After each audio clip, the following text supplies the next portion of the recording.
नमस्कार प्यारे विद्यार्थी और दोस्तों। तो आज हम हेमोरॉइड डिजीज़ के बारे में जानेंगे।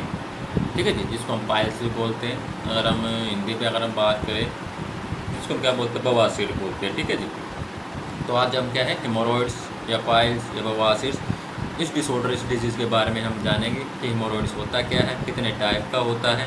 ठीक है जी, क्या इसके ट्रीटमेंट है। ठीक है जी, तो वो सब हम आज क्या है, इसके बारे में आज हम क्या है जानेंगे। तो आइए हम स्टार्ट करते हैं।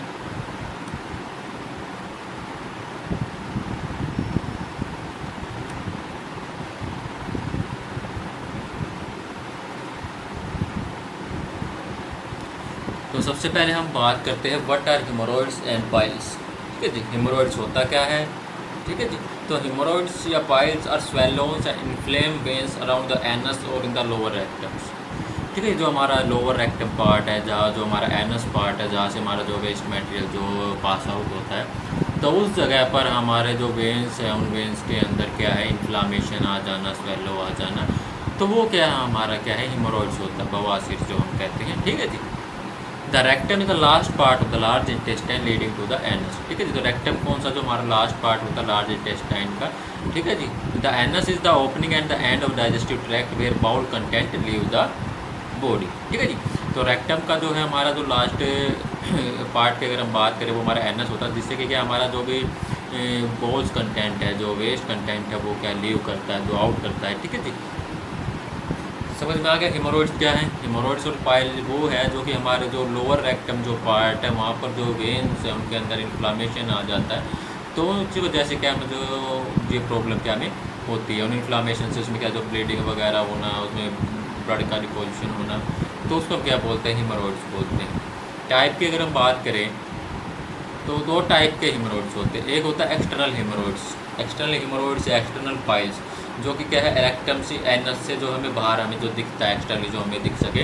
दूसरा आता है इंटरनली, जो रेक्टम के इंटरनली जो पाइल्स जो प्रेजेंट रहते हैं, तो उसको हम इंटरनल हेमोरॉइड बोलते हैं। तो एक्सटर्नल हेमोरॉइड्स की अगर हम बात करें, these are the visible and palpable lump that form on the skin around the anus. ठीक है जी, तो एक्सटर्नल हेमोरॉइड्स या एक्सटर्नल पाइल्स क्या होते हैं, एक लम्प्स होता है, एक जैसे गुच्छा सा होता है, जैसे हम बात करें। ठीक है जी, तो वो क्या है, मतलब जो एनस के बाहर वो क्या है, हमें विजिबल दिखाई देता है। ठीक है जी। सिम्टम्स की अगर हम बात करें, इसमें क्या जो पेन है वो बहुत ज़्यादा होता है। Some people the symptoms can disturb daily activity such as sitting, physical activity and bowels movements. Internal की अगर हम बात करें, जो इनसाइड द रेक्टम, जो रेक्टम के इनसाइड जो प्रेजेंट है, जो कि हमें बाहर से विजिबल ना हो सके, यू यूजुअली कैन नॉट सी और फील दैम। ठीक है जी, एंड दैट क्लियरली कुछ डिस्कम्फर्ट बट स्ट्रेनिंग और irritations when passing stool can, को जब हम जो भी स्टूल है, जो वेस्ट स्टूल है, उसको पास करते हैं, तो उस समय जो इरिटेशंस होता है, जो इंटरनल हेमोरॉइड की अगर हम बात करें, पेनलेस ब्लीडिंग ड्यूरिंग बोल मूवमेंट्स, जब जो बोल्स मूवमेंट का जब बाहर आना, जो वेस्ट मटेरियल का बाहर निकलना, तो उस समय पर क्या है, जो पेन होना और साथ में ब्लीडिंग आना, तो ये क्या हमारे इंटरनल हेमोरॉइड्स के क्या सिम्टम्स से अगर हम बात करते हैं। ठीक है, उसके बाद ग्रेड में बांटे गए हेमोरॉइड्स को, मतलब ग्रेड के, मतलब सबसे पहले किस तरह जो पोजीशन की वाइज का जो हमारा हेमोरॉइड है वो ग्रो करता है। ठीक है जी, तो सबसे पहले अगर हम बात करें ग्रेड 1 हेमोरॉइड्स की अगर हम बात करें, तो इसको क्या बोलते हैं, नॉन प्रोलैप्सिंग हेमोरॉइड भी बोलते हैं। Haemorrhoid is not seen but is bleeding. तो इसमें क्या है, ग्रेड 1 के अंदर क्या है कि हमारा जो हेमोरॉइड्स है वो हमें दिखाई नहीं देता, परंतु क्या है, जो वेस्ट जो बोल्स मूवमेंट है उसके साथ क्या है, जो ब्लीडिंग वगैरह ना, तो ये हमारा ग्रेड 1 हेमोरॉइड है। मतलब स्टार्टिंग जो स्टेज की अगर हम बात करें हेमोरॉइड्स की, तो वो है। ठीक है जी, उसके बाद हम बात करते हैं ग्रेड 2 हेमोरॉइड्स की अगर हम बात करें, तो प्रोलैप्सिंग हेमोरॉइड्स। ठीक है जी, on straining but reduce spontaneously, मतलब क्या ग्रेड 2 के अंदर क्या हमें जो लंप है वो क्या है, कभी कभार क्या वो दिखाई देता है बाहर की तरफ। तो ठीक है जी, नेक्स्ट के अगर हम बात करें grade 3 haemorrhoids, prolapsing haemorrhoids require manual reduction, haemorrhoids can manually be push back to the anal area. ठीक है जी, तो ग्रेड 3 के अंदर क्या है, जो हमारा जो हेमोरॉइड्स है वो क्या हमें बाहर की तरफ जो रेक्टम पार्ट से क्या है दिखाई देता है, पर उसको क्या है, मैनुअली क्या उसको क्या अंदर की ओर क्या है धकेला जाता है। ठीक है जी, उसके बाद हम बात करें ग्रेड 4 हेमोरॉइड की अगर हम बात करें, जो कि हमारा रेक्टम से बाहर ही होता है। इस ग्रेड 4 को हम क्या वापस क्या है, जो इंटरनली क्या हम उसको पुश नहीं कर सकते। ठीक है जी, तो ग्रेड 4 हेमोरॉइड की अगर हम बात करें, non reducible prolapsing haemorrhoids include actively thrombosed incarcerated haemorrhoids. ठीक है जी, outside the anus can no longer be push back inside. Grade 3 के अंदर हमने बात करी push back into the anal canal, पर ग्रेड 4 के अंदर क्या है, उसमें जो भी हम जो लम्प्स है जो पाइल्स उसको हम क्या है इंटरनली क्या है उसको पुश बैक नहीं कर सकते। अब हम बात करते हैं कॉजेज ऑफ हेमरोइड्स। तो कॉजेज की अगर हम बात करते हैं तो फर्स्ट क्या है क्रोनिक कॉम्पिटिशन्स और डायरिया, ठीक है जी, सबसे पहला स्टेज आता है कॉम्पिटिशन्स का होना। उसके बाद क्या है ड्यूरिंग बॉल मूवमेंट स्टेनिंग, ठीक है जी, sitting up on the toilet for long period, लंबे समय तक आपका टॉयलेट्स के अंदर बैठे रहना, स्टेनियस एक्सरसाइज और हैवी लिफ्टिंग, ठीक है जी, ये कारण है ज़्यादा भारी वजन उठाना, ठीक है जी, lack of fibre in diet, आपके जो डाइट्स उसके अंदर फाइबर्स की कमी होना, loss of rectal muscle tones, pregnancy can cause haemorrhoids by increasing pressure in the abdomens, ठीक है जी, रेगुलर हैवी लिफ्टिंग जो हमने बात की, स्ट्रेस का अगर एक कारण हो सकता है, इसमें ओबेसिटी मोटापा हो सकता है, स्मोकिंग एल्कोहल हो सकता है, तो ये सभी कॉजेज है हेमरोइड्स के। अब हम बात करते हैं सिम्टम्स की। अगर हम बात करें सिम्टम्स की हमने पहले भी बात की थी, एक्सटर्नल इंटरनल हेमरोइड के क्या सिम्टम होंगे। तो एक्सटर्नल हेमरोइड की हमने बात की थी कि एनल स्वेलिंग्स और ग्लम्स, पेन होना, bleeding during ball movements and itchiness. Internal की हमने बात करी थी ब्लीडिंग ड्यूरिंग बॉल मूवमेंट्स, ठीक है जी। तो the most common symptoms of internal haemorrhoid is bright red blood on stool on toilet paper in the toilet bowl after a bowel movements, ठीक है जी। Internal haemorrhoid that are not prolapse are usually not painful. तो internally जो haemorrhoids है वो क्या है ज़्यादा क्या हमारे पेनफुल नहीं होते हैं। दूसरा अगर हम बात करें prolapse haemorrhoids often cause pain discomfort और एनल एजिंग्स।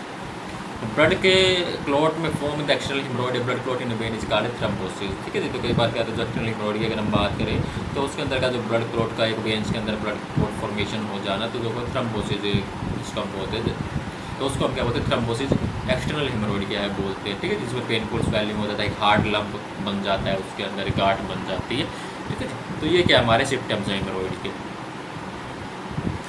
अब आता है कि हाउ आर हेमरोइड डायग्नोस्ड, कि हम जो पाइल्स है उसको किस तरह डायग्नोस करते हैं। तो first will be doctor examine the anus and rectum to determine whether person has haemorrhoids. First physical exam physically क्या है उसको डिटरमाइन करता है, विजिबल दिख रहा है हेमरोइड जो हमें, ठीक है जी। तो एक digital rectal exam is use to check for haemorrhoids other problem in the renal canal done by using lubricated glove fingers, ठीक है जी। दूसरा अगर हम बात करें anoscopic exam is done using a special reading called anoscope. एक anoscope जो इंस्ट्रूमेंट होता है जो कि इंटरनली जो हम उसको क्या है एनल कैनाल के अंदर क्या है जो हेमरोइड्स उसको क्या चेक करते हैं। उसके अलावा कुछ एडिशनल एग्जाम में भी done to rule out the cause of bleeding in people age 40 और ओल्डर। सबसे पहला था कोलोनोस्कोपी। तो कोलोनोस्कोपी की अगर हम बात करें flexible light tube called A colonoscope is inserted through the anus and the रेक्टम्स, ठीक है जी। एक ट्यूब होती है जिसको क्या एनस और रेक्टम के थ्रू क्या उसको इंसर्ट किया जाता है and upper part of the large intestine called the colons part तक, and the colonoscope transmit image of the insides, जो कि हमारे इंटरनली जो भी रेक्टम्स जो पार्ट एंटायर जो पोर्शन उसकी जो इमेज हमें क्या दिखाता है। दूसरा अगर हम बात करें सिग्मोइडोस्कोपी की, अगर हम बात करें similar to colonoscopy but is as shorter tube called a sigmoidoscopes and transmit image of rectum and the sigmoid colons, ठीक है जी। ये कुछ जो हमारे हमने बात करी किस तरह का जो डायग्नोस किया जाता है। उसका दूसरा हमारा बेरियम एनिमा एक्सरे हो गया, ठीक है जी। Barium is inserted to the colon to make the more visible in X-ray pictures. उसके बाद आता है how to treat and cure haemorrhoids. तो सबसे पहले अगर हम बात करें होम रेमेडीज की, अगर हम बात करें तो over the counter topical treatment such as hydrocortisone जो क्रीम्स है can ease you discomfort from haemorrhoids, ठीक है जी। Soaking your anus exercise by 10 to 15 minutes per day can also help, and practice good hygiene by cleaning your anus with warm water during a shower or bath every days. But don't use soap as soap can aggravate hemorrhoids. Also avoid using dry or rough toilet papers and pipe after a bowel movement. Using a cold compress on your anus can help reduce hemorrhoid swellings. Pain relievers such as acetaminophen, ibuprofen, aspirins can also alleviate the pain or discomfort, ठीक है जी। ये कुछ जो treatments जो आपको to haemorrhoids pile से क्या आपको ट्रीट कर सकते हैं, ठीक है जी। उसके अलावा कुछ होम रेमेडीज जो आपको जैसे हमें बनाना खाना चाहिए जो आपकी लैक्टेटिव प्रॉब्लम को ट्रीट करेगा, ठीक है जी। बटर मिल्क जो आपको ब्लीडिंग पाइल्स है उसको क्योर करने का काम करता है। तो ये सभी आपके जो ट्रीट करते हैं हेमरोइड्स को क्योर करने के लिए। उसके बाद हम बात करते हैं कुछ नॉन ऑपरेटिव जो मेथड की, अगर हम बात करें पाइल्स जो भी ट्रीटमेंट विदाउट सर्जरी की अगर हम बात करें तो सबसे पहले एक आता है रबर बैंड लिगेशंस, ठीक है जी। तो रबर बैंड लिगेशंस क्या होता है, it is another non surgical way to treat piles, ठीक है जी। But this can be applied only to internal haemorrhoids. तो रबर बैंड जो लिगेशंस है ओनली कैन इंटरनल हेमरोइड्स में क्या अप्लाई किया जाता है। The procedure involve tying A rubber band at the base of the pile. इसमें क्या है कि के इंस्ट्रूमेंट के द्वारा क्या जो एक रबर को, जो हमारे इंटरनल हिमोरॉइड के जो लास्ट पार्ट है जो हमारे स्किन से अटैच है, वो वहाँ उसको क्या है वो टाइटली क्या है उसको क्या है बांधा जाता है, कट ऑफ, जिससे कि क्या हो जो ब्लड का जो फ्लो उसको क्या है वो कट ऑफ कर देता है to the haemorrhoids and at result is other shrink और जिससे क्या है जो ब्लड का फ्लो न होने के कारण वो क्या वो श्रिंक हो जाता है, हमारा जो पाइल है वो सिकुड़ जाता है। ठीक है जी। तो रबर बैंड जो लिगेशन प्रोसेस है done using a small tube with a camera called anoscopes inserted on the anus of the patient. Once the hemorrhoid is located in grapes, rubber band is tight at the base. उसके base part पर जो rubber band है उसको क्या tightly क्या है बांध दिया जाता है। Typically the banded pile fall off the, तो क्या है कुछ टाइम के बाद जो ब्लड फ्लो हमारा जो बंद हो जाता है, तो जो ब्लड फ्लो ना आने के कारण हमारा जो वो क्या स्ट्रिप हो जाता है और कुछ टाइम के बाद क्या वो वहाँ से अलग हो जाता है। The scar will form at the area so the veins down to get the canal. ठीक है जी। तो एक तो हमारा था रबर बैंड लिंकेशन जो कि इंटरनल हिमोरॉइड्स में क्या है यूज़ किया जाता है। दूसरा हमारा था स्क्लेरोथेरेपी। तो sclerotherapy the idea is to cut off the blood supply to the haemorrhoids. ठीक है जी। तो स्क्लेरोथेरेपी में क्या है मेन क्या है कि जो हिमोरॉइड जो ब्लड है जो लम्स है उसके अंदर जो ब्लड सप्लाई को कट ऑफ करना। In this procedure A hardening chemical solution is injected at the base of the pile that square the tissue and cut off the blood supply. इसके अंदर क्या है कि जो हमारे जो लम्स होता है उसके अंदर क्या है एक हार्ड केमिकल सॉल्यूशन का इंजेक्ट किया जाता है जो कि हमारे जो ब्लड सप्लाई को उसको क्या रोकने का काम करता है। जैसे ही ब्लड सप्लाई कट ऑफ होगी तो हमारा पाइल जो है वो स्ट्रिक होने लग जाएगा। ठीक है जी। This can be done for multiple piles at the same time. This is the relatively safer and less painful procedures. ठीक है जी। तो ये था हमारा स्क्लेरोथेरेपी। तो स्क्लेरोथेरेपी इज कंसिडर्ड जब rubber band ligation procedure can not be use, जब उस रबर बैंड लिंगेशन का प्रोसीजर अगर यूज़ ना किया जाता है उस टाइम पर क्या स्क्लेरोथेरेपी को क्या यूज़ किया जाता है। तो हमारे आज के वीडियो में यही तक था। आज हमने जाना कि हिमोरॉइड्स या पाइल्स या दूसरा अगर हम बात करें बवासीर होता क्या, उसके क्या कौन से क्या टाइप होते हैं। ठीक है जी। क्या उसका ट्रीटमेंट प्रोसीजर है, कैसे हम उसको डायग्नोज करते हैं। तो धन्यवाद। चैनल को लाइक करें, सब्सक्राइब करें जिससे कि आपको आगे भी ऐसे इन्फॉर्मेटिव वीडियो क्या आपको क्या मिल सके।